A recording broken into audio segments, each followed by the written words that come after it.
but then how that's handled would turn the product into something that it is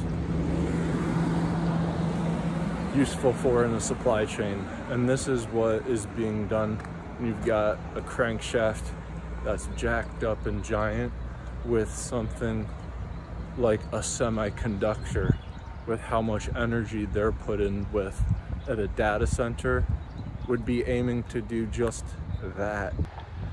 In factory working, it's what the prize of the nation would be competing for, the top dog in a dog-eat-dog competition. If you can output the #1 spot for the most consumer good, you have a grand prize, but it's a two-part. The consumer good needs to get either processed or refined from its raw form, because that's what makes a product readily available, because a raw good usually needs to get finished. A literal attribute when the following occur. Something as a cold running its course is very much as though nature runs its course. Combining the two together can look like the following. Adrenaline is a thing in your body, and it's a hormone, but it can be jacked up if oxidized. A form of it is epinephrine. Epinephrine oxidized is adrenochrome. And epinephrine in the body is from the endocrine system.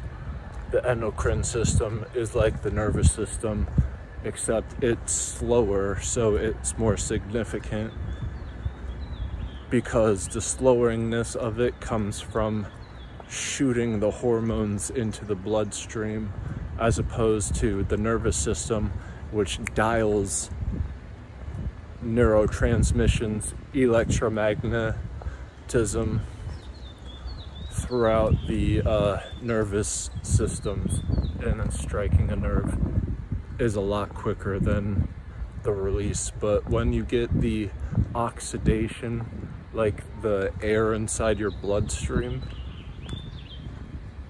to oxidize adrenaline, then it's the almost equal to what neurotransmitters' quickness is. And these two things together is just an explanation of how to understand. And so in the two-part, your country, even if you are #1 for that consumer good, it has to be coupled with the country #1 in refining or processing it. So the more that you can couple those two together, you would have a global stamp of what the actual money would be turned out as. So you could imagine how a data center with its superconductor would mimic what a giant's neurotransmitters are in like a nervous system, if the whole globe was connected with data centers, which they are. And so how to end something that is two-sided, but it's a one-trick pony? It's just the one-trick pony is always a horse of a different color. Is you've got to do two things. I'll probably not mention the second because the first is so difficult to speak on. So with understanding in a blockchain is, this is computer coding, and then a firewall. The difference of those two would be having a QR code. You might ask, how would you devise such a thing?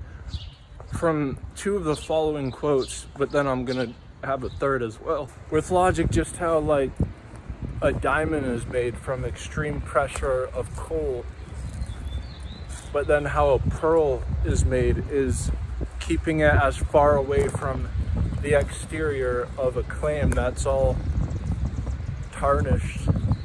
So if you were to have a QR code that would handle all the goods, you would ratio all the countries together with who's number one in the processing and refining of the product being produced. And so wherever that is, put the QR code on the opposite end, that would be in control of that in one fell swoop.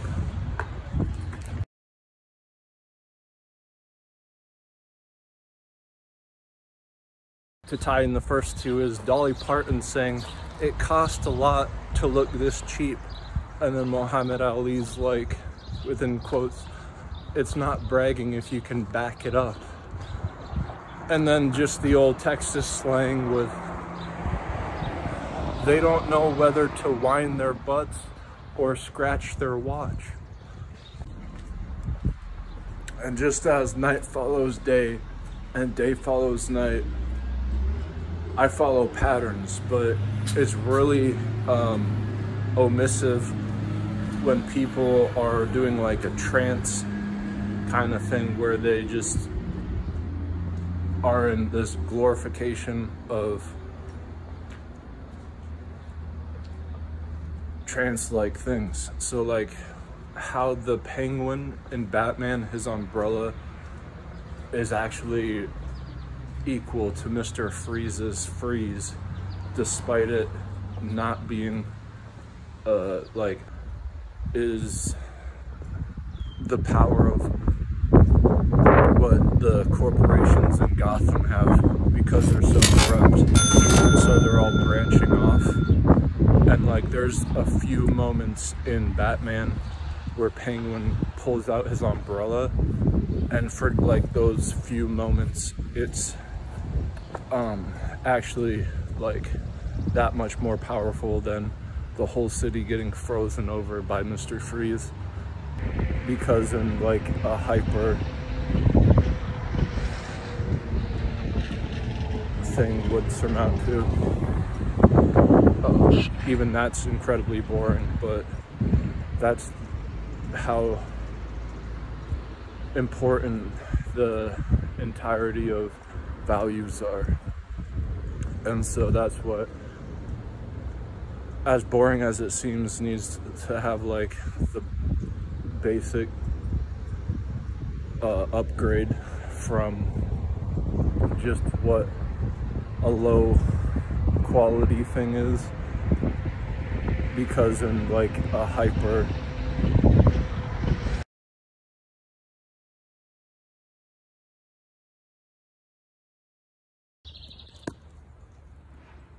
the Gordian knot represents great stopping power, and the fact that it was used in like a 3-part system with a wagon, a yoke, and a beam being all intertwined with what a giant traverse would be to Jupiter, and still maintaining a stability of itself, only implies how great the Gordian knot's complexion actually were.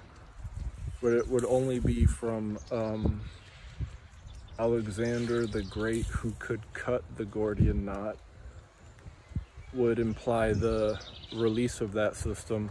What was the implication after that happened, given the fact that it resembles very closely how the sword in the stone would be stuck until King Arthur would grab it, and then Excalibur was released.